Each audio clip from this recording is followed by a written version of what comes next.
মুসলিমদের পোশাকটা অন্য কোনো সম্প্রদায়ের সাথে সাদৃশ্যপূর্ণ হবে না। পুরুষ নারীর পোশাক পরতে পারবে না এবং নারীরা পুরুষের পোশাক পরতে পারবে না। ইসলামের নিষিদ্ধ। পুরুষের জন্য স্বর্ণ এবং রেশম এই দুইটা হারাম করা হয়েছে। রাসূলুল্লাহ সাল্লামের কাছে সবচেয়ে প্রিয় পোশাক ছিল কামিজ। রাসূল সাদা পরতে বললেও তার পছন্দের রং ছিল সবুজ। ইসলামে কোনো ধরনের ইউনিফর্ম নাই যে মুসলিম হইলে এই ইউনিফর্ম ধারণ করতে হবে, এর বাইরে কিছু করা যাবে না। পোশাকের উদ্দেশ্য হলো ইসলামের তিনটা। একটা হলো শীত গরম থেকে রক্ষা করা। আজকে হিজাব বা পর্দা এটা উন্নয়নের জন্য বাধা না। হজের সময় যখন নারীরা হজ পালন করতে যায় তখন তাদের মুখ ঢাকতে হয় না। মায়ের কোলই হলো শিশুদের জন্য প্রথম স্কুল। দেশের নাম্বার 1 ট্রেডিং অ্যাপ নিফটি ফার্স্টে পাচ্ছেন ট্রেডিং এর সব সুবিধা, dual exchange access, company analysis, portfolio তৈরি করা সহ আরও অনেক ইউনিক ফিচারের সাথে ট্রেড করতে ডাউনলোড করুন এক্ষুনি।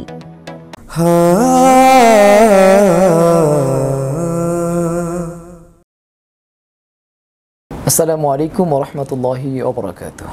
আলহামদুলিল্লাহি রাব্বিল আলামিন ওয়া সলাতু ওয়াসসালামু আলা রাসূলিহিন নবিয়িল কারীম ওয়া বা'দ।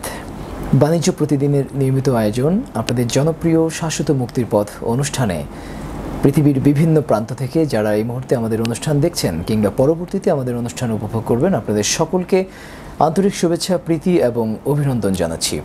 সুপ্রিয় দর্শক শ্রোতা, রব্বুল আলামিন মানব জাতিকে প্রেরণ করবার পর মানব জাতিকে যেমনিভাবে কথা বলার স্বাধীনতা দিয়েছেন, তাদের খাদ্য বস্ত্র প্রত্যেকটি মৌলিক অধিকারের গ্রহণ করবার ক্ষেত্রেই মানুষকে দিয়েছেন স্বাধীনতা। তবে সেই স্বাধীনতার অবাধ বিচরণ করতে গিয়ে যাতে সেখানে অন্যের অধিকার নষ্ট না হয়, যাতে সেখানে শালীনতার পরিবর্তে অশালীনতার চর্চা না হয়, সেজন্যে রব্বুল আলামিন সেখানে কিছুটা নিয়ন্ত্রণ আরোপ করেছেন। আজ আমরা পোশাকের স্বাধীনতা সংক্রান্ত বিষয়ে কথা শুনব। এ বিষয়ে কথা বলবার জন্য আমন্ত্রণ জানিয়েছি একজন বিদগ্ধ ইসলামী পণ্ডিত, প্রাচ্যের অক্সফোর্ড খ্যাত ঢাকা বিশ্ববিদ্যালয়ের ইসলামিক স্টাডিজ ডিপার্টমেন্টের সম্মানিত অধ্যাপক প্রফেসর ডক্টর মোহাম্মদ ইউসুফ ইবনে হুসাইন স্যারকে। আমাদের অনুষ্ঠানের পক্ষ থেকে স্যারকে আনুষ্ঠানিকভাবে স্বাগত জানাচ্ছি। স্যার কেমন আছেন? আলহামদুলিল্লাহ, আপনি কেমন আছেন? আলহামদুলিল্লাহ স্যার। স্যার, আমরা তো দেখেছি যে ইসলাম মানুষকে মৌলিকভাবে কথা বলার স্বাধীনতা দিয়েছে, মানুষকে খাদ্য গ্রহণ কিংবা বস্ত্র গ্রহণের স্বাধীনতা দিয়েছে, অর্থাৎ মৌলিক অধিকার কিংবা মানবাধিকার প্রত্যেকটি জায়গাতেই কিন্তু ইসলাম মানুষকে পর্যাপ্ত পরিমাণ অধিকার দিয়েছে, স্বাধীনতাও দিয়েছে। তো এই যে পোশাকের স্বাধীনতার কথাটি যখন বারবার আমাদের কানে আসে, বিশেষ করে আমাদের নারীদের ক্ষেত্রে এই বিষয়টি বেশি চর্চিত হয়, ইত্যাদি ক্ষেত্রে পোশাকের যে স্বাধীনতা এ বিষয়ে মূলত আমরা কথা শুনব। তো প্রথমে আমি জানতে চাই, ইসলাম যে পোশাককে মানুষের জন্যে একটি বিধান হিসেবে নির্ণয় করেছে, মূল উদ্দেশ্যটা কি আসলে? আসসালামু আলাইকুম ওয়া রাহমাতুল্লাহি ওয়া বারাকাতুহু। বাণিজ্য প্রতিদিন এই চ্যানেলের যারা দর্শক শ্রোতা, যারা কাছে এবং দূরে দেশে বিদেশ থেকে আমাদের এই অনুষ্ঠান শুনছেন বা শুনবেন, আপনাদের সবাইকে সাদর সম্ভাষণ জানিয়ে আমি শুরু করছি। আল্লাহ সুবহানাহু ওয়া তাআলা সূরা তাহায় তিনি আদম আলাইহিস সালামকে যখন দুনিয়াতে পাঠালেন, তখন তিনি তাকে এই অধিকারের নিশ্চয়তা দিয়ে পাঠালেন যে আমরা আজকে যে সকল ফান্ডামেন্টাল রাইটসের কথা বলি, মৌলিক অধিকারের কথা বলি, আল্লাহ সুবহানাহু ওয়া তাআলা বলেছেন যে ও আন্না লাকা আল্লা তাজুয়া ফিহা ওয়ালা তাদহা ও আন্নাকা লা তাজমাউ ফিহা ওয়ালা তাআরা। তোমার জন্য এই অধিকার থাকলো যে তুমি পৃথিবীতে গেলে তুমি অভুক্ত থাকবে না, ওলা তাদহা তুমি রোদে পড়বে না, এবং তুমি ওলা তাজমাউ তুমি তৃষ্ণার্ত হবে না, অর্থাৎ তোমার যে পানির অধিকার সেটাকে ফুলফিল করা হবে, এবং লাস্টে যেটা ওয়ালা তাআরা তুমি নগ্ন থাকবে না। মানে এখানে মানুষের যে বেসিক ফান্ডামেন্টাল রাইটসগুলো সেখানে আল্লাহ তাআলা সেটা দিয়ে দিলেন।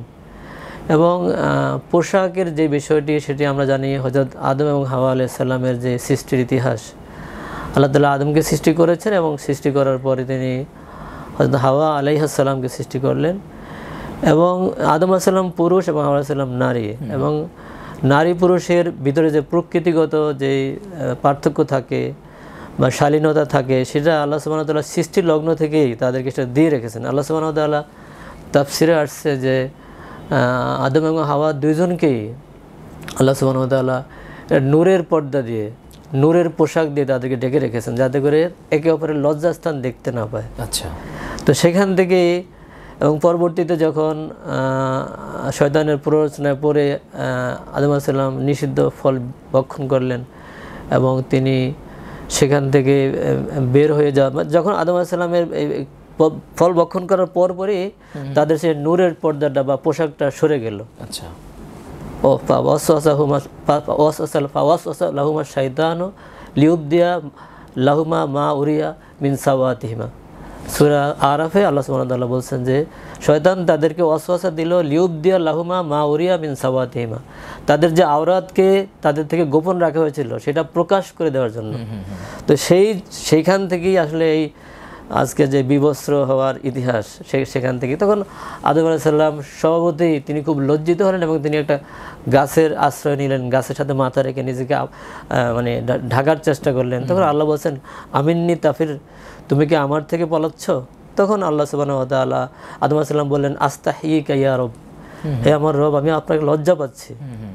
এবং তিনি লজ্জা পেয়ে তখন আল্লাহ সুবহানাহু ওয়া তাআলা তারা তাদের যে স্বভাবগত যে লজ্জাস্থান যেটি এতদিন আবৃত ছিল এখন সেটা প্রকাশিত হয়ে যাওয়ার পরে তখন কোরআনের পরবর্তী আয়াত আছে ফাতাফিকা ইয়াকসিফানি মিন ওয়ারাকিল জান্নাহ, যখন তাদের ফালাম্মা যাকাস শাজারাতা বাদাত লাহুমা সাওয়াতুহুমা, যখন তারা ওই নিষিদ্ধ গাছের ফল আস্বাদন করলো তখন তাদের লজ্জাস্থান খুলে গেল।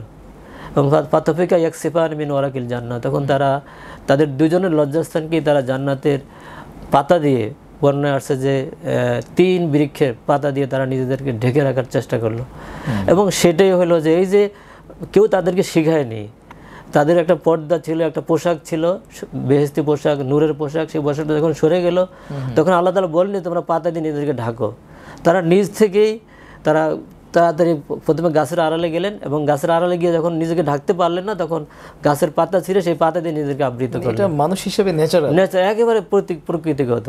আচ্ছা, এটা অন্যান্য প্রাণী থেকে মানুষের এখানে আলাদা মানে ডিফারেন্সিয়েশন যে তারা, তো সেখানেই ইতিহাস। এবং আপনি যেটা বললেন যে এটা কেন আল্লাহ তাআলা দিয়েছেন, আল্লাহ তাআলা এটা দিয়েছেন, আল্লাহ তাআলা কোরআনে অনেকগুলো উদ্দেশ্যের কথা বলেছেন। একটা উদ্দেশ্য হলো প্রথম এবং প্রাইম উদ্দেশ্য হলো এটা যে লজ্জাস্থান ঢাকার জন্য। আচ্ছা, আল্লাহ সুবহানাহু ওয়া তাআলা অন্য জায়গায় বলেছেন যে ওয়াজাআলা লাকুম সারাবিলা তাকিকুমুল হাররা ওয়া সারাবিলা তাকিকুমুল বাসা, এবং ওয়াজাআলা লাকুম সারাবিলা তাকিকুমুল বাসা, আল্লাহ তোমাদেরকে পোশাক দিয়েছেন, তোমাদের জন্য পোশাক সৃষ্টি করেছেন তাকিকুমুল হাররা, যে পোশাক তোমাদেরকে গরম থেকে রক্ষা করবে। আচ্ছা, সুতরাং এই যে শীত এবং গরম অন্যান্য প্রাণীর কিন্তু লাগে না, মানুষের শীত এবং গরমে মানুষ ফিল করে। এখন আমরা গরমের মধ্যে প্রচন্ড সবাই পোশাক লাগে, এবং এই যদি পোশাক না থাকতো মানুষ বাঁচতো না, মানুষের বাঁচার সমস্যা, কারণ মানুষের যে শরীরের তাপমাত্রা সেটা ব্যালেন্স থাকতো না এবং ঠান্ডায় অথবা অধিক গরমে মানুষ মারা যেত।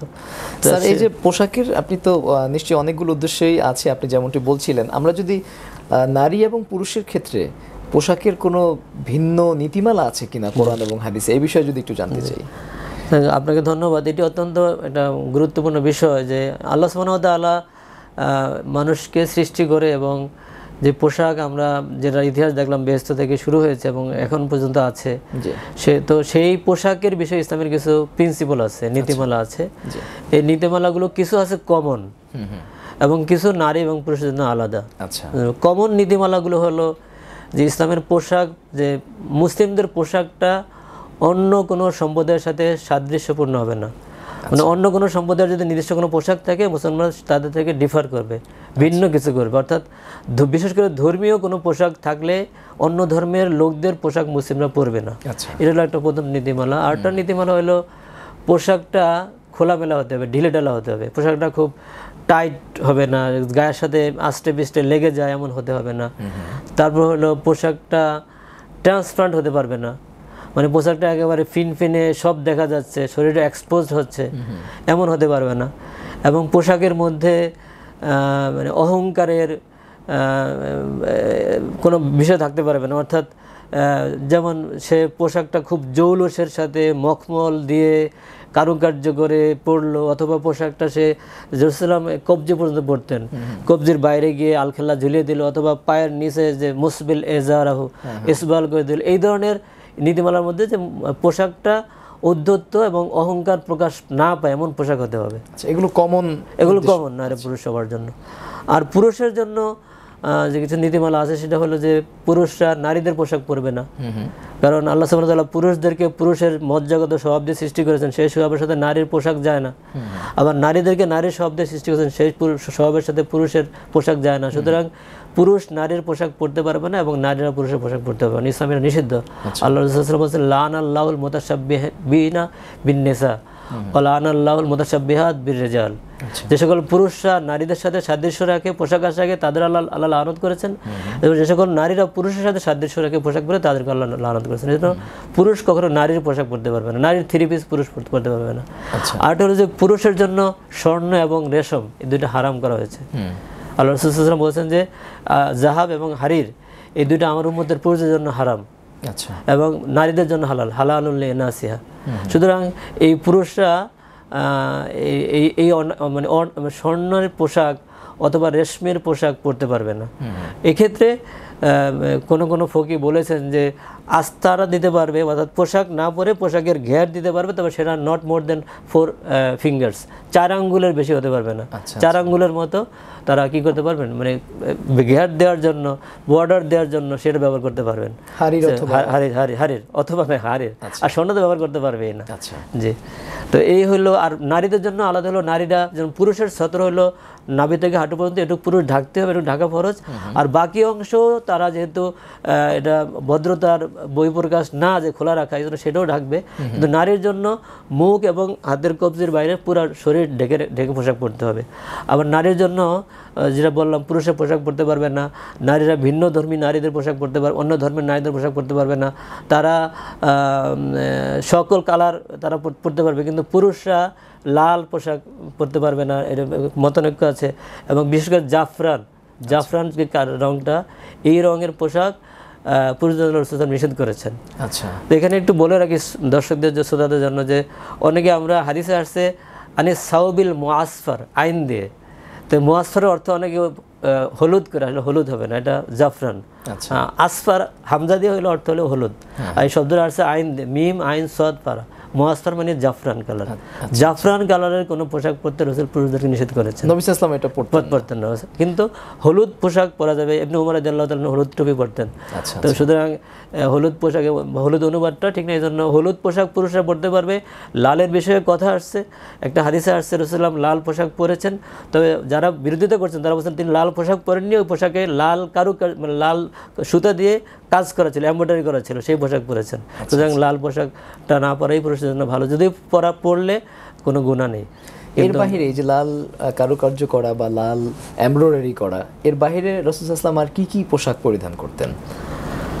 রাসূলুল্লাহ সাল্লাল্লাহু আলাইহি ওয়াসাল্লাম তো সাধারণত তিনি উম্মে সালামা রাদিয়াল্লাহু তাআলা আনহা বলছেন যে রাসূলুল্লাহ সাল্লাল্লাহু আলাইহি ওয়াসাল্লাম কানা আহাব্বাস সিয়াবে ইলা রাসূলিল্লাহ সাল্লাল্লাহু আলাইহি ওয়াসাল্লাম আল কামিসু। রাসূলুল্লাহ সাল্লামের কাছে সবচেয়ে প্রিয় পোশাক ছিল কামিজ। কামিজ অর্থাৎ কামিজ বলে জামা। এই জামাটি তার গলা বন্ধ থেকে শুরু করে টাকনুর উপরে মানে হাঁটু এবং টাকনুর মাঝখান পর্যন্ত বরাবর যেত, এই পোশাক তিনি পরিধান করতেন। এবং এর উপরে তিনি মাঝে মধ্যে চাদর পরিধান করতেন, ইয়ামানি চাদর তিনি ব্যবহার করেছেন। এর বাইরে তিনি নিজেও বুখারী শরীফে আসছে তিনি সাদা পোশাক পরতেন, এবং তার সাহাবী আমার উম্মতদেরকে বলে গেছেন যে আলাইকুম বিল বায়াদ মিনাস সিয়াব ফাইন্নাহু আতহারু আতিয়াব ও কাফিনু ফিহা মাউতাকুম।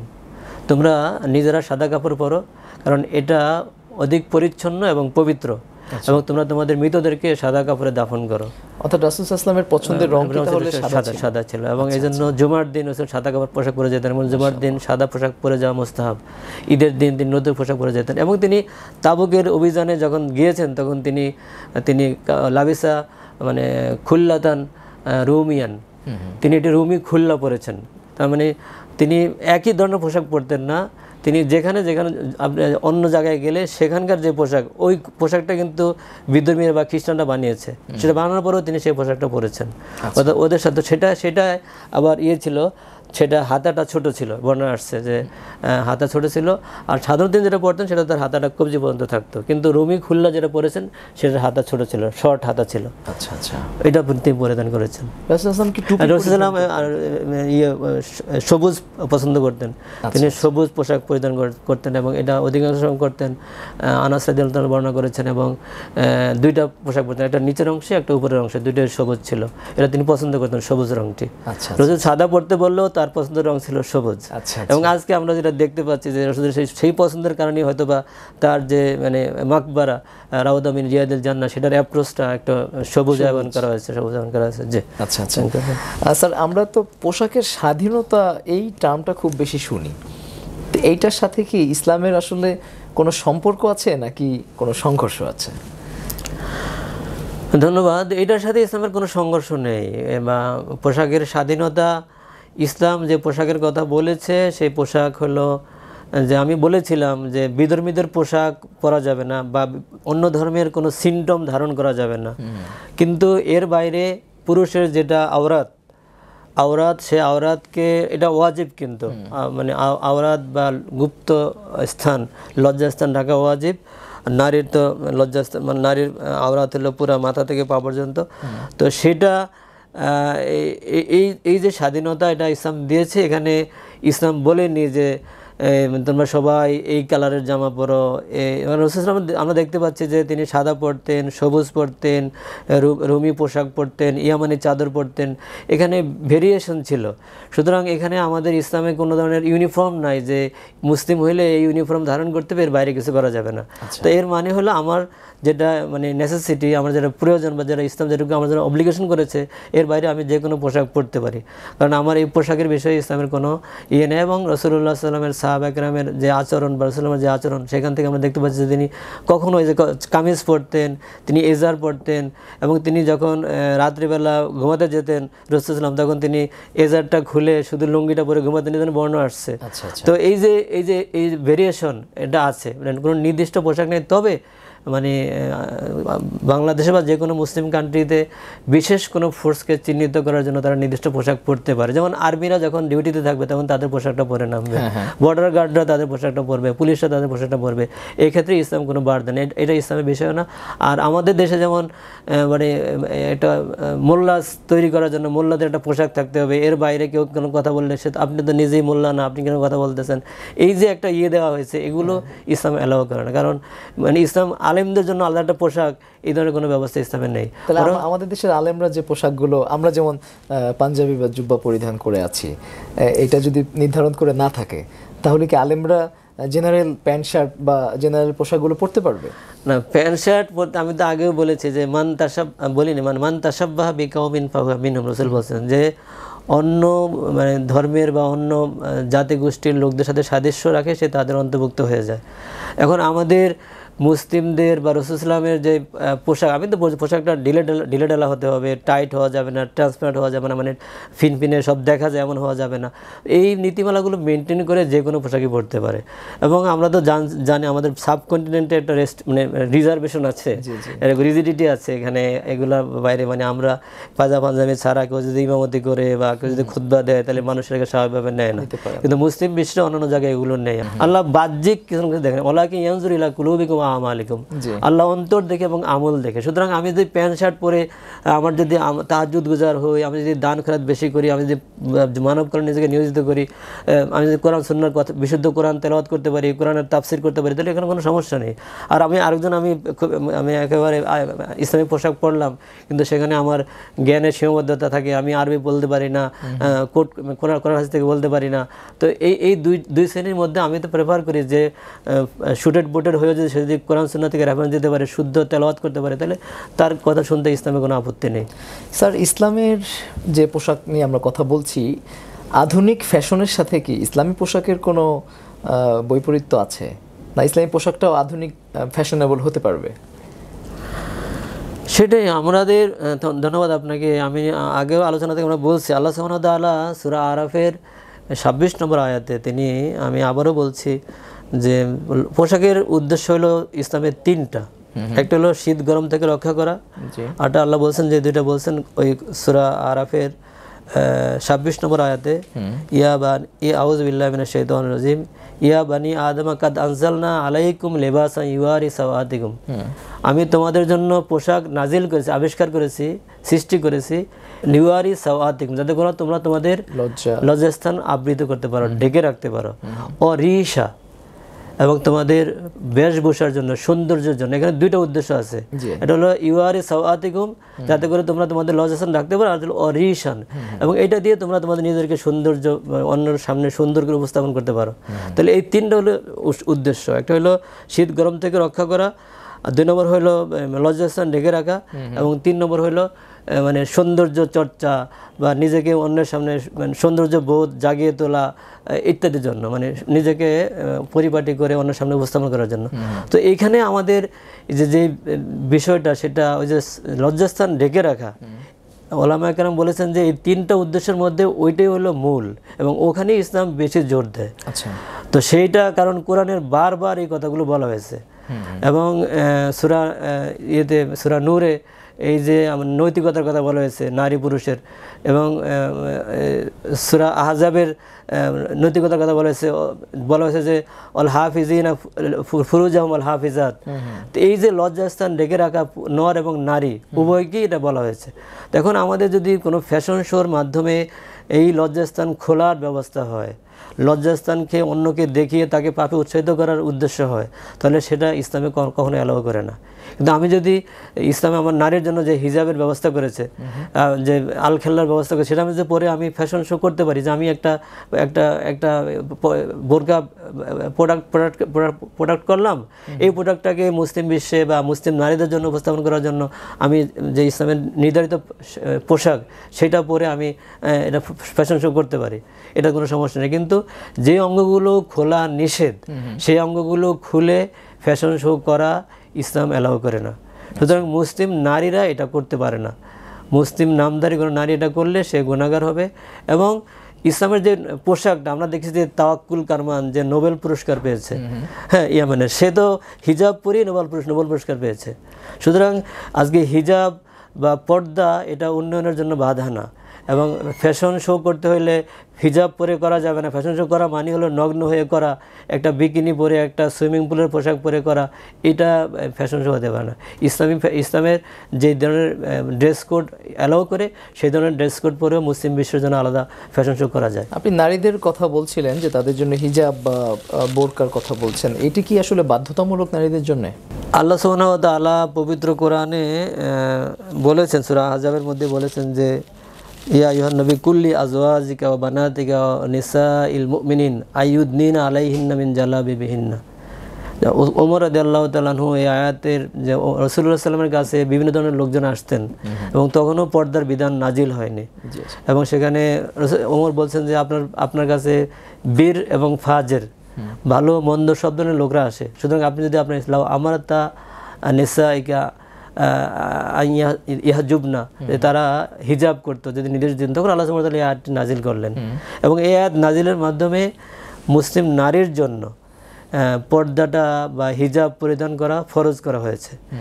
মুসলিম নারী যিনি ইসলামকে বিশ্বাস করেন, ইসলামী আদর্শকে বিশ্বাস করেন, তার জন্য নিজেকে মানে দুটো জায়গা ছাড়া, আসমা রাদিয়াল্লাহু তাআলা আনহাকে রাসূলুল্লাহ সাল্লাল্লাহু আলাইহি ওয়াসাল্লাম একবার তিনি একটু পর্দার ব্যত্যয় গড়িয়ে রসুলের সামনে আসলেন, এবং রসুল তার থেকে মুখ ফিরে নিলেন এবং খুব রাগ করলেন। রাগ করে বললেন, দেখাই দিলেন হাতে কলমে যে আয়েশা, এই দুটো ছাড়া অন্য কিছু প্রদর্শন করা তোমার জন্য জায়েজ নেই। এই দুটো বলতে তিনি দেখে দেন তোমার মুখ এবং তোমার 2 হাত, মুখ এবং 2 হাত। সুতরাং নারী, আপনি যেটা বলছেন, নারীর জন্য মুসলিম নারী যদি সে ইসলামী আইডিওলজি বিশ্বাস করে, তাকে এটা পালন করতে হবে। এবং সকল ফুকাহে কেরাম একমত যে সতর ডাকার নামাজের একটা শর্ত। তো নারী যখন নামাজে দাঁড়াবে, তখন তার মুখ এবং হাতের 2 অংশ ছাড়া বাকি পুরাটা আবৃত থাকবে।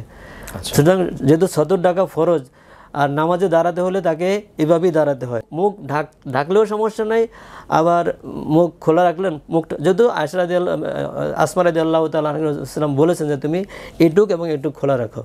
এবং নামাজের মধ্যে ফুকাহা কেরাম বলেছেন যেহেতু নামাজে সতর ঢাকা ফরজ, মানে সুতরাং সতর হইল মানে মুখ সেখানে ঢাকতে হয় না, মুখ খোলা রেখে দিলে বোঝা যাচ্ছে যে মুখটা সতরের অংশ না, মুখটা খোলা রাখা যায়, এ ব্যাপারে রুখসত আছে। আরেকটা হলো যে 4 জন ফকিহ বিষয়ে একমত যে নামাজের মধ্যে মুখ বন্ধ করতে হবে না। এবং হজের সময় যখন নারীরা হজ পালন করতে যায়, তখন তাদের মুখ ঢাকতে হয় না। তো সেখান থেকেও ফকিরা বলেছেন যে যেহেতু হজ একটি ফরজ ইবাদত এবং সেখানে নারীদের মুখ ঢাকতে হয় না, এর দ্বারা বোঝা যাচ্ছে যে এই বিষয়ে রুখসত আছে, এই বিষয়গুলো প্রমাণ করে। এই জন্য হিজাবের বিষয়ে মানে খুব কঠোরতা না করে এই মুখ অবশ্যই কেউ যদি মুখ ঢাকতে চায় সেটা তাকে বাধা দেওয়া যাবে না, এবং মুখ ঢাকাটাই নিরাপদ। কিন্তু কেউ যদি খোলা রাখতে চায় মুখটা সে খোলা রাখতে পারবে, এবং বাকি সবটুকু তাকে বাইরে বের হলে তার যে নিজস্ব মাহরাম ছাড়া অন্য কারোর সামনে সে এই মুখ এবং হাত ছাড়া তার অন্য কোনো অঙ্গ দেখাতে পারবে না, মাথা, ঘাড়, পা এগুলো দেখাতে পারবে না। বাকি তার স্বামী, তার বাবা, তার ভাই, তার ভাইয়ের ছেলে, তার বোনের ছেলে, তার শ্বশুর, এদের সামনে সে ঘাড়, মাথা, পা এগুলো দেখাতে পারবে। কিন্তু যদি তাদের মধ্যে কোনো দুষ্কৃতিকারী থাকে, কুচরিত্রের লোক থাকে, সে ভাই হলেও তার সামনে সে নিজেকে এক্সপোজ করতে পারবে না। এই ধরনের নির্দেশনা ইসলামে রয়েছে। অর্থাৎ এখানেও লিমিটেশনস আছে, এখানেও বার আছে, যদিও খোলা রাখার অনুমতি দেওয়া হয়েছে। কিন্তু যদি এমন হয় যে তার ভাইয়ের ছেলে বা বোনের ছেলে খুবই দুষ্ট প্রকৃতির, তার স্বভাব চরিত্র ভালো না, তখন সেক্ষেত্রেও বলছে নারীকে তার পূর্ণ হিজাব মেনটেন করে তার সামনে যাওয়ার জন্য। বিভিন্ন বিশ্ববিদ্যালয়ে এবং বিভিন্ন কর্মক্ষেত্রে নারীদেরকে হিজাব খুলতে বাধ্য করা হচ্ছে বা নিকাব খুলতে বাধ্য করা হয়, এটি শরীয়তের দৃষ্টি থেকে কিভাবে মূল্যায়ন করবেন? না, এটা আমি বলেছি, ধন্যবাদ আপনাকে। এটা অত্যন্ত রিলেভেন্ট একটি কোশ্চেন, যেটি আমরা আমাদের আজকে বিশ্ববিদ্যালয়ের ক্যাম্পাসগুলোতে এবং আমাদের বিভিন্ন ক্রয় বিক্রয় সেন্টারে, আমাদের 1-2 বছর আগে আড়ংয়ে একটা ছেলেকে, আড়ংয়ের ড্রেস কোড আছে এবং তারা একটা ছেলে দাঁড়িয়ে রাখার বিষয়ে তার চাকরি চলে গিয়েছে। এবং আমাদের বিশ্ববিদ্যালয়েও, ঢাকা বিশ্ববিদ্যালয়েও বিভিন্ন সময়, গত কিছুদিন আগেও বাংলা ডিপার্টমেন্টে একটা মেয়েকে ভাইবা দেওয়ার জন্য মুখ খুলতে বাধ্য করা হয়েছে। এগুলো আমি বলবো এটি ইসলামের সাথে, মানে ইসলাম ফোবিয়া যাকে বলে, ইসলামোফোবিয়া, ইসলামের ভয়, এবং এটা কোনোভাবেই উচিত না। কারণ আমাদের জাতিসংঘের যে মানবাধিকার সনদ বা আমাদের বাংলাদেশের যে সনদ বা যে সংবিধান, সেখানে সব জায়গায় নারীর ধর্ম পালনের অধিকার দিতে হবে, তার মৌলিক অধিকার। সুতরাং একটা নারী যদি সে নিজেকে হিজাব আবৃত রেখে ধর্ম পালন করতে চায়, এক্ষেত্রে কোনো ব্যক্তি বা কোনো প্রতিষ্ঠান তাকে বাধা দিতে পারে না, বরং সেক্ষেত্রে তার জন্য প্রযোজ্য ব্যবস্থা গ্রহণ করতে হবে। যেমন ঢাকা বিশ্ববিদ্যালয় সেটা হলো এখানে নারী শিক্ষক আছে, বা প্রত্যেক বোর্ডে একজন নারী শিক্ষিকা রাখা। নারী শিক্ষিকা তাকে চেক করবে, মানে চেহারা বাইরে নিয়ে পুরুষদের অন্য রুমে নিয়ে দেখবে তার চেহারার সাথে এডমিটের মিল আছে কিনা, এগুলো দেখতে পারে। এগুলো যদি পজিটিভলি চিন্তা করা হয় তাহলে বিকল্প অনেক ব্যবস্থা আছে। নারীকে এই পর্দা ভায়োলেট করতে বাধ্য না করে তার পর্দা সহকারে তাকে চলতে দিতে হবে, তাকে উচ্চশিক্ষা, গবেষণা এবং তার অন্যান্য ব্যবসা বাণিজ্য ইত্যাদি করতে দিতে হবে। এখানে কোথাও কোনো প্রতিষ্ঠান, শিক্ষা প্রতিষ্ঠান বা কোনো ব্যবসা প্রতিষ্ঠান নর নারী কাউকে তার ধর্ম কর্ম পরিপালনে বাধা দেওয়ার অধিকার আমাদের সংবিধান স্বীকার করে না, এটি সংবিধানের পরিপন্থী। জি স্যার, শিশুদের মধ্যে ইসলামী পোশাকের অনুশীলন, এটা কিভাবে চর্চাটা বাড়ানো যায়? শিশুরা তো অনুকরণ এবং অনুসরণ করে। আমরা আরবিতে একটি কথা আছে যে আত-তালিমু ফিস সিগরে কা নকশে ফিল হাজারে, আত-তালিমু ফিল কিবরে কাল মায়ে ফিস সাজারে, যে ছোটবেলার শিক্ষা হলো পাথরে খোদাই করার মতো, আর বয়সকালের শিক্ষা হলো গাছের পাতার পানির মতো, মানে যে কোনো সময় পড়ে যেতে পারে। তো এই জন্য আমাদের যারা আজকে মুসলিম বিশ্বে বা বাংলাদেশের আমাদের যারা শিশু, আমরা যারা আমাদের 90% মুসলিম, আমাদের প্রত্যেক ঘরে ঘরে মুসলিম শিশুরা আছে, তাদেরকে এই ইসলামী পোশাকে অভ্যস্ত করার জন্য ছোটোবেলা থেকেই তাদেরকে এই ইসলামী ড্রেস কোডটা শেখাতে হবে। আমি যখন আমার বাচ্চার জন্য পোশাক কিনবো তখন আমি সেভাবেই কিনবো। আমার মেয়েটা যখন 5 বছর 6 বছর হয়ে যায় তখন আমি তার জন্য হাফ প্যান্ট কিনবো না, কোনো শর্ট প্যান্ট কিনবো না, তখন আমি তার জন্য সালোয়ার কিনবো, তার জন্য বড় পোশাক কিনবো। আমি আমার মেয়েকে যখন, যেমন আমরা ছোটোবেলায় যখন মক্তবে যেতাম সবাই হিজাব পরে ওড়না পরে যেত, তো এটা শেখাতে হবে। তখন থেকে সেই মেয়েগুলো অভ্যস্ত হয়ে যেত, সেই ছেলেগুলো অভ্যস্ত হয়ে যেত যেটা আমাদের পড়তে হবে। তো এই যা আমাদের ছোটোবেলা থেকে আমাদের বাসায় চর্চা করতে হবে, আমরা আমাদের মা বোনদেরকে চর্চা করতে হবে, মা বোনরা নিজেরা এগুলো করবেন। এবং যেহেতু মাকেই বাচ্চা অনুসরণ করে, তাই না? এই হাফেজ ইব্রাহিম তিনি বলেছেন যে হিজরুল উম্মাহাত হিয়াল মাদ্রাসাতুল লিল বানিনা ওয়াল বানাত, মায়ের কোলই হলো শিশুদের জন্য প্রথম স্কুল। সুতরাং সেখানে সে শিখবে।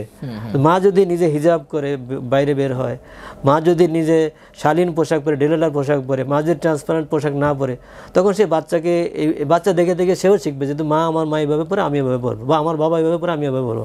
বাবা যদি শর্ট পরে রাত্রে বের হয় তখন ছেলে তো শর্ট পরা শিখবে, তাই না? বাবা যদি ড্রেস কোড ফলো না করে তাহলে ছেলেও বাচ্চাও করবে না। এই জন্য আমাদের বাচ্চাদেরকে শেখাতে হলে আজকে আমাদের বাপ মাকে আগে শিখতে হবে এবং মানতে হবে। আমরা অনেকেই জানি, আমরা মানি না। স্যার, আমরা আমাদের অনুষ্ঠানের শেষ দিকে আছি। সর্বশেষ যে বিষয়টি জানতে চাই সেটি হলো যে এই যে আমি যে পোশাক পরে আছি, অথবা আমাদের দেশের পার্সপেক্টিভে যদি পাঞ্জাবি বা জব্বা পরা হয়, সেক্ষেত্রে দেখা যায় অনেক সময় তাদেরকে, এটা বিগত সময়ে আমরা দেখেছি বিশেষ করে ফ্যাসিবাদী রেজিমে, যে তখন তাদেরকে মৌলবাদী বা জঙ্গি ট্যাগ দেওয়া হতো শুধুমাত্র পোশাকের কারণে। পোশাকের কারণেই অনেক সময় অনেকভাবে এদেশের ধর্মপ্রাণ মানুষ বঞ্চিত হয়েছেন, নির্যাতন নিগ্রহণের শিকার হয়েছেন। তো এই যে ইসলাম বিরোধী একটি প্রচারণা পোশাককে কেন্দ্র করে হয়, এই জায়গা থেকে আসলে কিভাবে আমরা বের হয়ে আসতে পারি?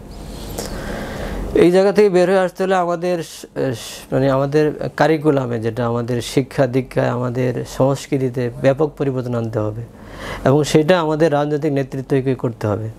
আমরা এটা প্রমাণিত হোক বা না হোক, আমরা ছোটোবেলা থেকেই শাহ অলিউল্লাহর যে লাল সালু, সেখানে একজন হুজুরকেই নেগেটিভলি উপস্থাপন করা হয়, এবং ইন্টারমিডিয়েটে আজীবন সব ছেলেরা ওই লাল শালু পরে অভ্যস্ত হয়ে গেছে হুজুর বলতে। এবং আমাদের নাটকে, আমাদের সিনেমায় সেখানে ক্রাইম যিনি করেন, মানে নারী নির্যাতন যিনি করেন বা যিনি অপহরণের সাথে জড়িত, তাকে চিত্রিত করা হয় দাড়ি টুপিওয়ালা, পাঞ্জাবি পরে এমন একটা লোককে দেখানো হয়। তো এই যে আমাদের মাইন্ডসেট, আমাদের রাজনৈতিক নেতৃবৃন্দ এবং আমাদের পুরো জাতির এখান থেকে আমাদের বের হয়ে আসতে হবে। কারণ আমরা এগুলো করে আসলে আমরা নিজেদেরকে মানে ক্ষতিগ্রস্ত করছি, আমাদের প্রজন্মকে ক্ষতিগ্রস্ত করছি। আমি বলবো যে যারা এই কোডের বা এই ড্রেসের বিরোধিতা করেন, আপনি যে কোনো একটা জেলখানায় যান, যে কোনো একটা জেলখানায় যেয়ে দেখেন যারা বিভিন্ন ক্রাইম করে আজকে জেলে বন্দি আছে, এই পোশাকধারী কয়জন আছেন, তাই না? এই পোশাকের লোকেরা অপহরণ করে, দুর্নীতি করে, চাঁদাবাজি করে, দর্শন করে কয়জন জেলে গিয়েছেন? সুতরাং এই যে পোশাকের প্রতি আমাদের বিমাতাসুলভ আচরণ, এই আচরণ থেকে আমাদেরকে বেরিয়ে আসতে হবে, এবং এই জন্য রাজনৈতিক নেতৃত্বকে সিদ্ধান্ত নিতে হবে যে আমরা আমাদের সামনে যে কারিকুলাম, সিলেবাস, সেখানে আমরা কোনো দাড়ি টুপিওয়ালাকে নেগেটিভলি চিত্রিত করবো না, উপস্থাপন করবো না, বরং আমরা এখানে তাদেরকেও সমাজের একটা স্টেক, তারা সমাজের একটা ভিত্তি, সমাজের একটা পার্ট হিসেবে তাদেরকে বিবেচনা করবো। তারা সমাজের অপাংতেও না, তাদেরকে বাচ্চাদের কাছে মানে প্রমাণিত করা হয় যে তারা সমাজের অপাংতেও, তারা উচ্ছিষ্ট, তারা সমাজের তাদের কোনো কন্ট্রিবিউশন নাই, এইভাবে দেখানো হয়। ফলে আমাদের বাচ্চাদের মন থেকেই, ছোটোবেলা থেকেই বাচ্চারা এই দাড়ি টুপি, বাজা পাঞ্জাবির প্রতি একটা বিধিশ্রদ্ধ মন নিয়ে তারা বড় হয়, এবং পরবর্তীতে যখন তারা স্কুলে দেখে যে তার এই ধরনের পোশাক পরে একজন টিচার, সে ম্যাথের টিচার হইলো, পাঞ্জাবি পরে আসলো, তার প্রতি তার রেসপেক্ট আসে না, সে অন্য সাবজেক্টে হলো, কারণ ওই যে পোশাকের প্রতি একটা ঘৃণা তৈরি করে দেওয়া হয়েছে। এই জন্য আমাদের সিলেবাসে, কারিকুলামে রাজনৈতিক নেতৃত্বকে এই বিষয়গুলো সিদ্ধান্ত নিয়ে বাস্তবায়ন করতে হবে। তাহলে আমাদের দেশ থেকে এই যে পোশাকের প্রতি, মানে আমরা তো জানি যে পোশাকে মানুষের পরিচয় হতে পারে না, মানুষের ব্যক্তিত্ব, তার কথাবার্তা, তার আচার আচরণ, তার শিক্ষা দীক্ষা, এগুলোই তার মানে পরিচয়ক হবে, পোশাকটা না। সুতরাং আমরা এই যে নেগেটিভ প্রচারণা থেকে বের হয়ে আসলে আমাদের সামনের সমাজটা আরও সুন্দর হবে, এবং আমরা বৈষম্যহীন, যেখানে এখন আমাদের দাড়িওয়ালাদেরকে বৈষম্যের শিকার, তারা ভিকটিম, রাস্তাঘাটে, বাসে, যেখানেই যায়, পাবলিক ট্রান্সপোর্টেশনে দেখা যাচ্ছে যে বলে এই চাচা সরেন, মানে একটা নেগলিজেন্সি ভাব। তো এটা বের হয়ে আসতে হলে আমাদেরকে বাচ্চাদেরকে শেখাতে হবে যে আসলে ওনারা এই ধরনের পাপের সাথে বা অপরাধের সাথে জড়িত না, সমাজের অন্যান্য অংশের মতো তারা সমাজের একজন মানুষ, সম্মানিত মানুষ, তাদেরকে এটা শিখালেই আমরা এখান থেকে আমরা বের হয়ে আসতে পারবো ইনশাআল্লাহ। স্যার, আপনাকে অনেক ধন্যবাদ, আপনি ব্যস্ততার মাঝেও আমাদেরকে সময় দিয়েছেন। আপনাকেও ধন্যবাদ, আমাকে ডেকেছেন। হাযা মা ইনদি ওয়া মিনাল্লাহ, আস্তাগফিরুল্লাহ, সুবহানাকাল্লাহুম্মা ওয়া বিহামদিকা, আস্তাগফিরুল্লাহ ওয়া আতুবু ইলাইহি, আশহাদু আল্লা ইলাহা ইল্লা আনতা। সুপ্রিয় দর্শক, আপনারা এতক্ষণ শুনছিলেন ইসলামী পোশাকের স্বাধীনতা নিয়ে ঢাকা বিশ্ববিদ্যালয় ইসলামিক স্টাডিজ ডিপার্টমেন্টের সম্মানিত অধ্যাপক ডক্টর মোহাম্মদ ইউসুফ ইবনে হোসাইন স্যারের কাছ থেকে কোরআন এবং হাদিসের আলোকে মূল্যবান আলোচনা। বাণিজ্য প্রতিদিনের নিয়মিত আয়োজন শাশ্বত মুক্তির পথ অনুষ্ঠানে আমাদের জীবন ঘনিষ্ঠ নানা বিষয়ে আপনারা আলোচনা শুনতে পাবেন। আমাদের সেই আলোচনাগুলো শুনবার আমন্ত্রণ জানিয়ে আমরা আমাদের আজকের অনুষ্ঠান এখানে শেষ করছি। আল্লাহ হাফেজ, আসসালামু আলাইকুম ওয়া রাহমাতুল্লাহি ওয়া বারাকাতুহু।